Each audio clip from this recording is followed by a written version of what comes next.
How to reveal a fake Facebook account. Hello everyone, welcome to this channel. I'm Emily and I'm here to help you out today. So without any delay, let's get started. So first of all, on the Facebook application, and you can search for any of the friends over here or any friend request that you have received. So whenever you receive a friend request, first of all, just go to their profile.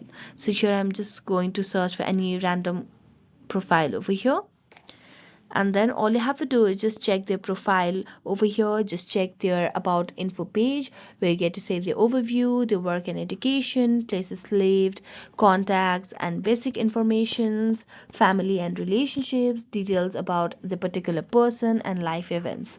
Also, you can check for their friends list over here. You can see if you have any common friends or not, and after that you can also check through their profile by watching the photos and videos.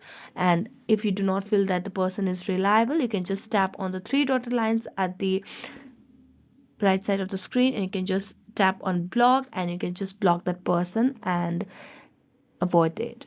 So that's it. Thank you so much for watching this video. See you next time.